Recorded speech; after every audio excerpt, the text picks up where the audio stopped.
এক ঘন জঙ্গলে অনেক রকম প্রাণী বাস করত। সেই জঙ্গলে ছিল উঁচু উঁচু গাছ, সবুজ ঘাস আর ঠান্ডা হাওয়া। সেই জঙ্গলে থাকত এক খুব দ্রুত দৌড়ানো খরগোশ।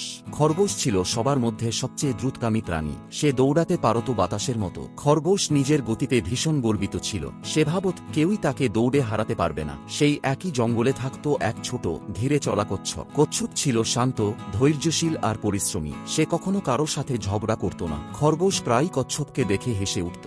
সে বলতো, এই ধীর গতিতে তুমি কখনো কিছু করতে পারবে না। কচ্ছপ কিছু বলতো না, শুধু হেসে দিত। একদিন দুপুরে খরগোশ বট গাছের নিচে বসে কচ্ছপকে যেতে দেখল। কচ্ছপ ধীরে ধীরে মাথা উঁচু করে এগিয়ে যাচ্ছিল। খরগোশ হেসে বলল, তুমি তো হাঁটতেও পারো না ঠিক মতো। কচ্ছপ শান্তভাবে বলল, ধীরে চলা খারাপ কিছু নয়। খরগোশ বলল, আমি চাইলে এখনই তোমাকে দৌড়ে হারিয়ে দিতে পারি। কচ্ছপ বলল, তাহলে চলো আমরা একটা দৌড় প্রতিযোগিতা করি। খরগোশ অবাক হল, কিন্তু চ্যালেঞ্জ শুনে হাসল। সে বলল, তুমি আমাকে হারাতে পারবে? অসম্ভব। কচ্ছপ বলল, হার জিতও বড় কথা নয়, চেষ্টা করাটাই গুরুত্বপূর্ণ। খরগোশ রাজি হয়ে গেল। জঙ্গলে এই খবর ছড়িয়ে পড়ল। সব প্রাণী খুব উচ্ছ্বসিত হয়ে উঠল। সবাই দেখতে চাইল এই অদ্ভুত প্রতিযোগিতা। পাখিরা আকাশে উড়ে খবর ছড়িয়ে দিল। বানররা গাছে গাছে লাফিয়ে বলল, দৌড় হবে, দৌড় হবে। হাতি, হরিণ, চিতা সবাই জড়ো হলো দৌড় দেখতে। পরের দিন সকালে জঙ্গলে প্রতিযোগিতার আয়োজন করা হলো। একটি লাল ফিতে দৌড়ের শুরু ও শেষ চিহ্নিত করা হলো। সব প্রাণী সারি বেঁধে দাঁড়াল। খরগোশ আত্মবিশ্বাসে ভরপুর ছিল। কচ্ছপ শান্তভাবে শুরু লাইনে এসে দাঁড়াল। শিয়াল বিচারক হিসেবে দৌড় শুরু করার সংকেত দিল। 1 2 3 শুরু বলে শিয়াল চিৎকার করল। খরগোশ যেন ছুটে গেল বাতাসের মতো। প্রাণীরা হাততালি দিতে লাগলো। কচ্ছপ ধীরে ধীরে মাথা উঁচু করে এগোতে লাগলো। খরগোশ অনেক দূর এগিয়ে গিয়ে পিছনে তাকিয়ে দেখল কচ্ছপ প্রায় অদৃশ্য।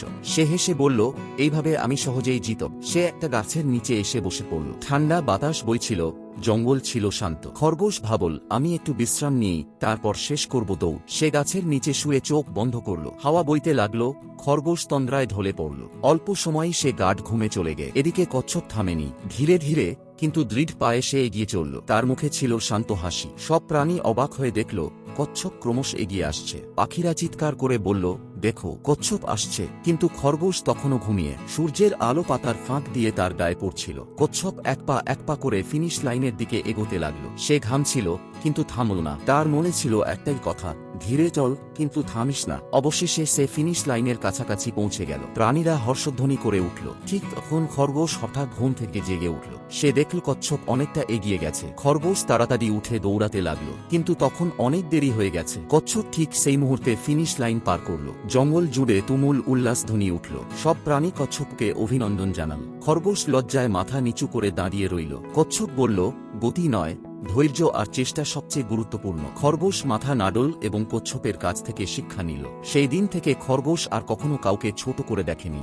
শিক্ষা, ধীরে ধীরে কিন্তু একটানা পরিশ্রম করলেই সাফল্য আসে। এই গল্প আমাদের শেখায় যে আত্মবিশ্বাস ভালো, কিন্তু অহংকার ক্ষতিকর, আর ধৈর্য আর নিয়মিত পরিশ্রমেই জয়ের চাবিকাঠি।